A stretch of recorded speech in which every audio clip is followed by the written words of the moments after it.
What's going on, everybody? Welcome to the Life Jacket Podcast, where we talk about topics help you get to the waves of life. My name is AJ. And I'm Bless. And before we start all of our episodes, we always start with the win of the week. So my win of the week was I got a mail package delivered in front of my house.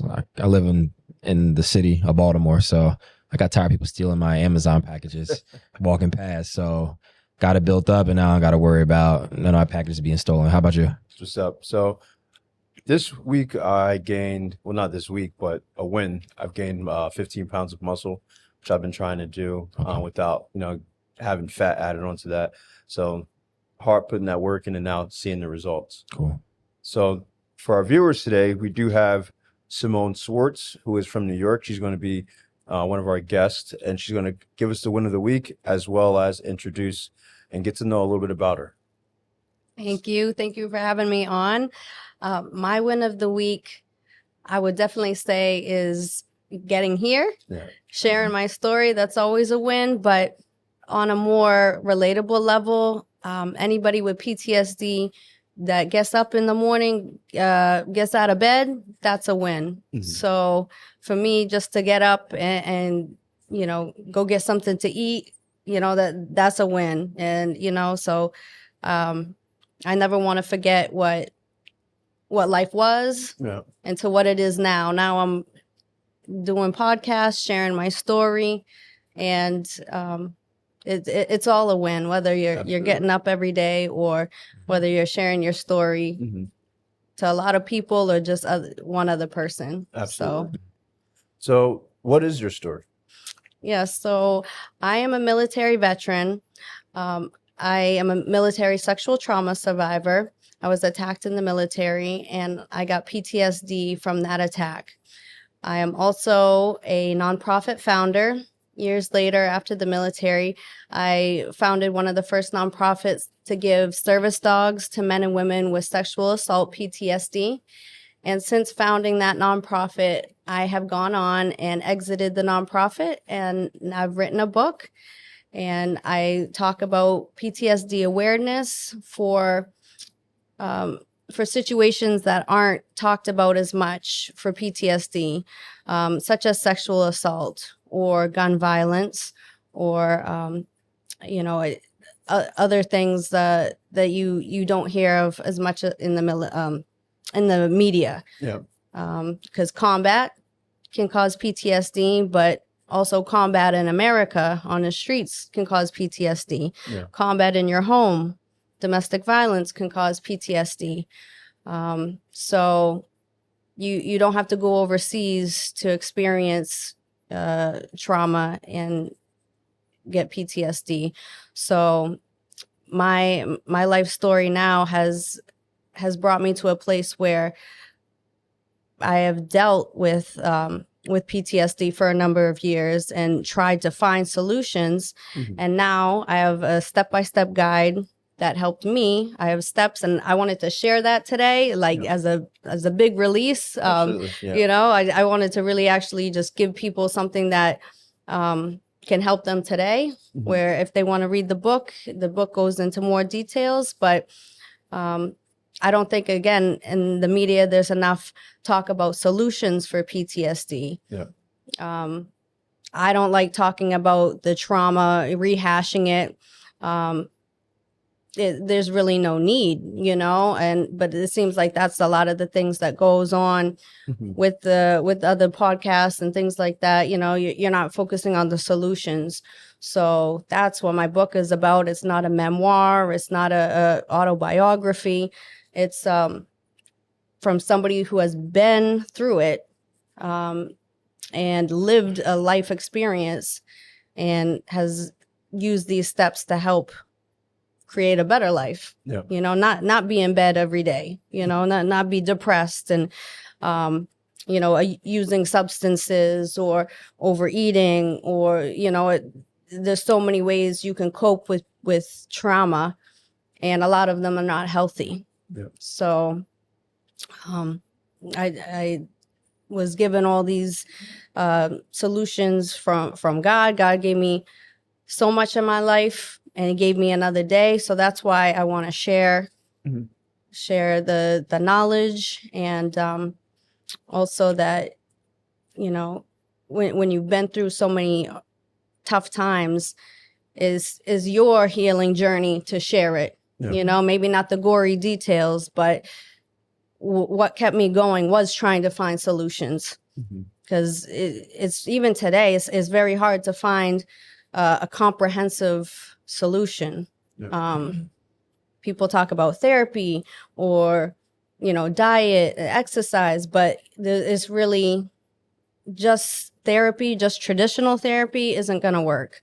You know, just maybe, you know, pharmaceuticals alone, that's not going to work. You know, it's got to be a full encompassed thing that you are keep searching for positive solutions in your life. Absolutely. Yeah. So if you don't mind, can I share go the for it, list? yeah. All right. Got my little cheat sheet here. So so this is how I found, you know, my solution to PTSD. And again, it's not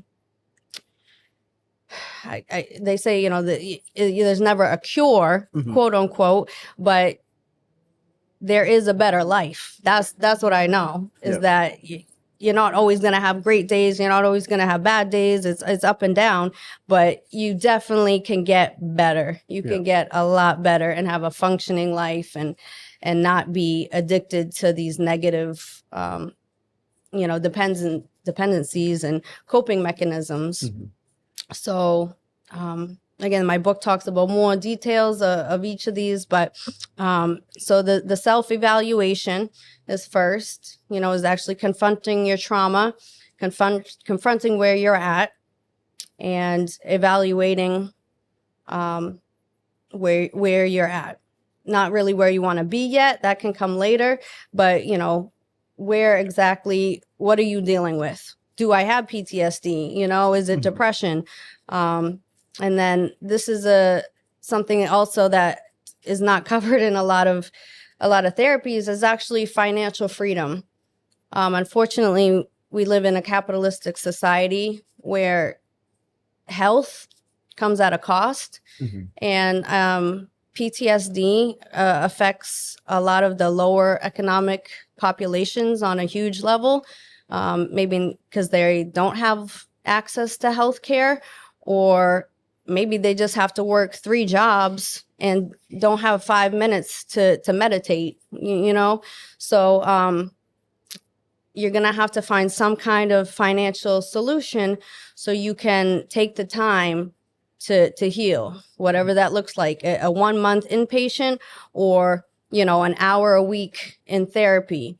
You know, there is a financial aspect to healing and recovery in today's age, and sobriety. So any addictions that you have been that have been getting you by not addressing your PTSD, you know, it does need to be addressed. And for me, getting rid of the drugs and alcohol was easy once I figured out why I was doing that. Oh yeah, I had repressed memories from the military, you know, so it wasn't that I got sober first, but I dealt with my, you know, my big issue. And then I was like, oh, you know, I don't have the need to drink and drug. Like, why, you know, like, so sobriety, that's a big aspect. And these aren't in order necessarily. Everybody's different. Self-love, that's a big thing. Loving yourself so that and loving others in your family, and people around you, so that you can be a better person, either for yourself or others. There's got to be some kind of love that you have to keep you going, to find your solutions. Forgiveness, that's another step a lot of people don't talk about. So forgiving yourself and forgiving maybe anybody that's hurt you. That's something that can keep people really hung up. And exercise. So mental health has a huge thing to do with your physical health. And if you're having a problem with your mental health, then maybe start doing physical, you know, if you do like a little running, a little bit of exercise, that can jumpstart, you know, your therapy. That can maybe be a more healthy thing for you if you don't want to go right into therapy. But if you keep taking care of your body, you're just going to want to fall in line and take care of your mind as well. Absolutely. So I feel like the two really complement each other. Another thing to help with PTSD is the community. So your social network. And that's another thing that really needs to be talked about, that say just going to traditional therapy, that's not good enough. Okay. Again, or just going to the doctors. You need to also have positive support around you. If you were, you know, in a lifestyle where, you know, your friends were drinking and partying around you, and you're trying to improve your life, but all your friends are still, you know, drinking every night, that's not going to improve your life. You're going to have to find a new social network that, you know, that encompass healthier habits. So in either like joining a community group, a PTSD support group, or a church. So whatever that is, you're going to have to encompass some different positive people in your life. Meditation. I found a big help with transcendental meditation. That was what was most helpful for me. Other meditations were not helpful, like a guided meditation or just sitting in silence. But for me, transcendental meditation was a huge thing. And my book goes into a bunch of other therapies. I have a real extensive list of traditional and non-traditional therapies. So people can look into the Eastern medicine, the Western medicine, and try, you know, find your solution, because it is out there. This PTSD does not have to be a life sentence. It could be the beginning of your life, you know, a better life. And that's what I say, that it's you can't erase the past, but you can start a better life. And then the last is so from the beginning, your goal of where you're at now, what is your goal for the future? What does it look like when you don't have PTSD, or, you know, when your symptoms aren't controlling your everyday? So you want, you know, to write down and have a vision board and have, you know, your mantras of how my life would look if the trauma never happened to me, or, you know, how does my life look when I get to do what I want and not be overcome by, you know, depression or flashbacks. So that's my list. And that's, you know, what has really helped me become a, you know, a whole person, and a more loving person, more smart person. I've learned so much from my healing journey, and that's why I was so driven to put it all in a book and help people, so it's at one spot and they don't have to, you know, bounce around the internet, go to this and that. You know, it's really like 20 years in the making of all my information on PTSD. I've become somewhat of a PTSD expert. So it is treatable. PTSD does not have to be a life sentence. That's what I say. And so how would somebody know that they probably like have PTSD? Because I know it's like, I don't know if it's necessarily could be like self-diagnosed or if it's diagnosed by medical professionals, but what are some signs that somebody maybe had an experience and that they know that PTSD, like that is PTSD? Right. So PTSD, like I was saying about the gun violence, especially in America, there's populations that are affected that think, oh, you know, they wouldn't think they have PTSD because I never saw combat. But no, there's enough trauma and violence going on in America and things like that where, you might have PTSD.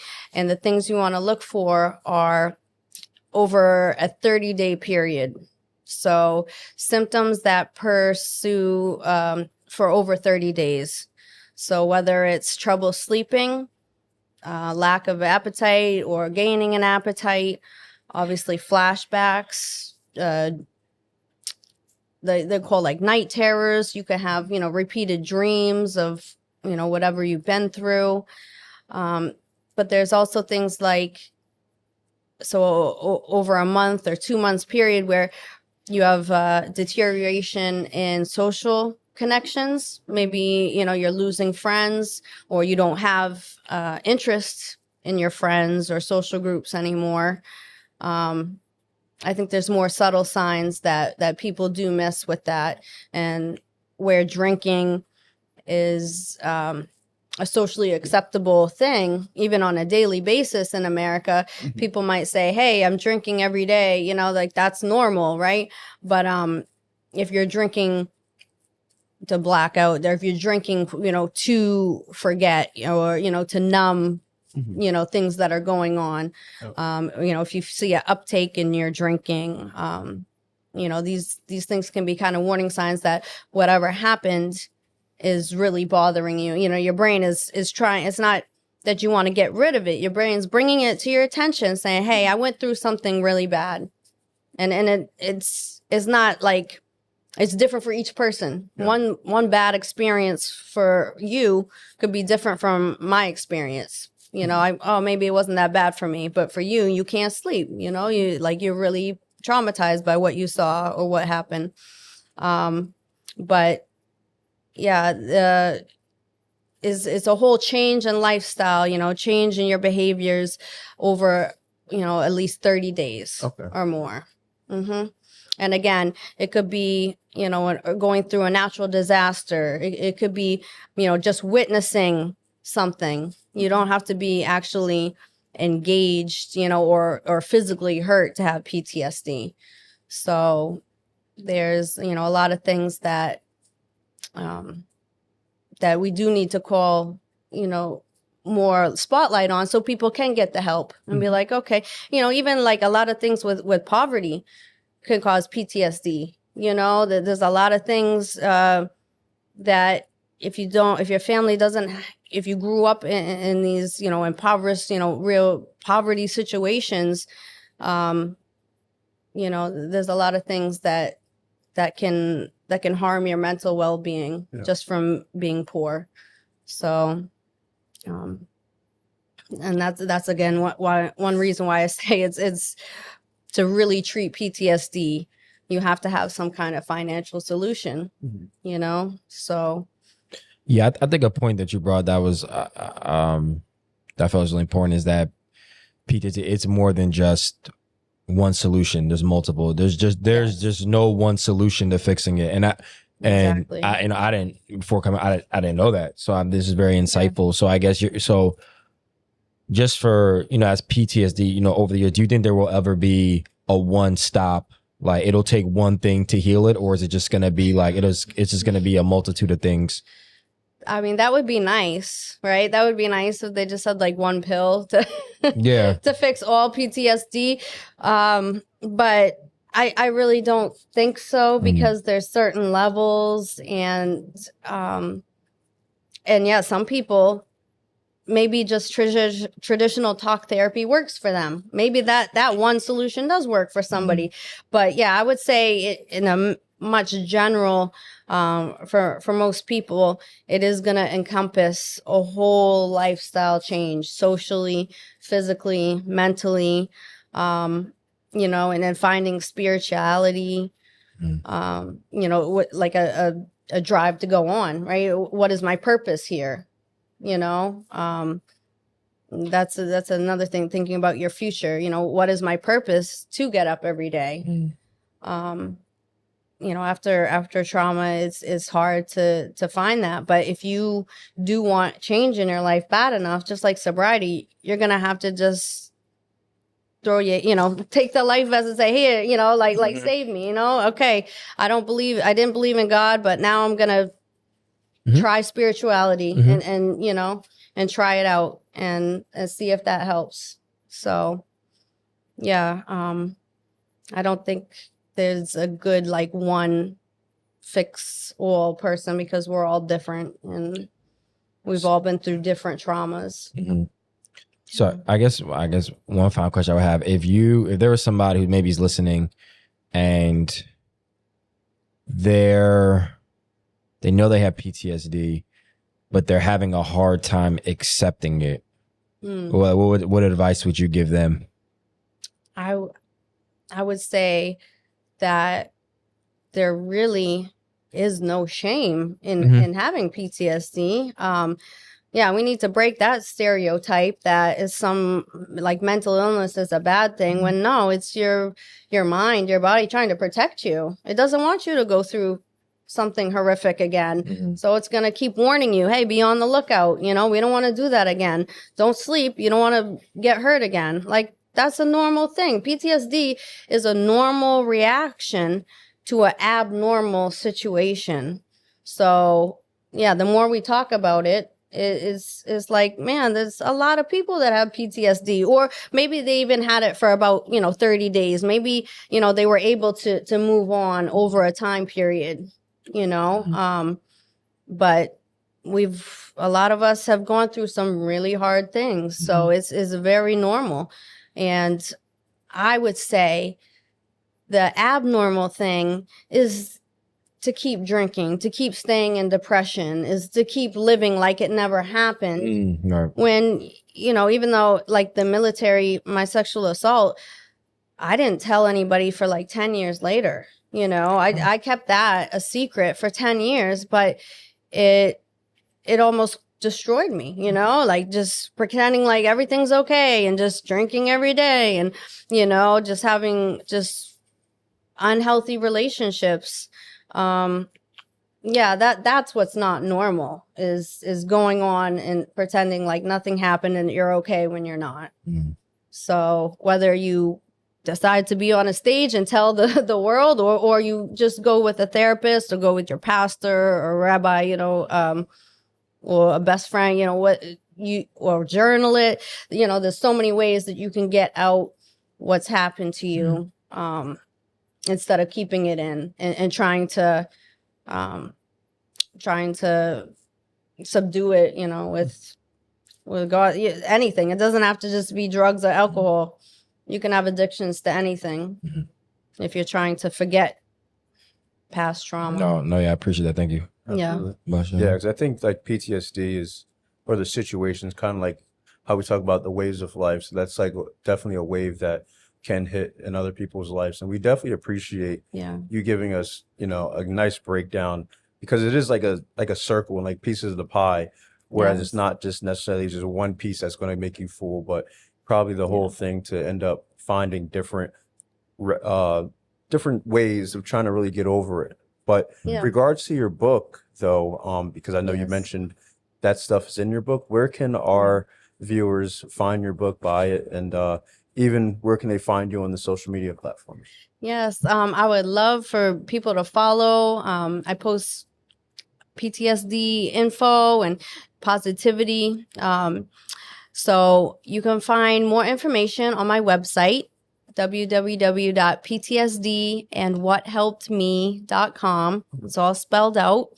And you can go, if you can sign up, please, for my email list. You will be alerted when the book comes out. It should be out really soon on Amazon. And also you can get the workbook that's accompanying with the book, and it's a free download. And so that can be people who like to journal. I have a workbook that is a free download that will help start them on their journey. And all my social media handles are the same: PTSD and What Helped Me, all spelled out. Gotcha. So perfect. Yes, Thank please you. give me a follow. Absolutely. The social media thing's very, very quirky. Some days you get a lot of follows, and then the next month you get zero. So I could use some help there. We'll be getting your information out. So, do you have any final thoughts for our viewers? Oh, so yeah, just PTSD is treatable. That's it. We need to start talking, about the solutions, and that, and thank you for bringing up that it's you don't have to be ashamed. Yeah. You really don't. It's a normal thing. And the longer that you wait to find your solutions, the harder it will be. Because the longer that you stay avoiding the problem, is then you're gonna have to deal with all the negative behaviors. So just one other thing too. One thing that really helped me was becoming addicted to a positive hobby. So you can go from being addicted to something, even addicted to watching TV, but I became like addicted to going to the gym. So if you can kind of balance that out, eventually, you'll finally take a day off at the gym. But for people who are used to, who are really stuck in the depression of PTSD and really stuck in it, if you can somehow find a positive addiction, that's going to really help you, to switch. And again, there's always overworking out as well, but that's what I would like to just put out there, is that Absolutely. PTSD is treatable, and life can get better. Thank you.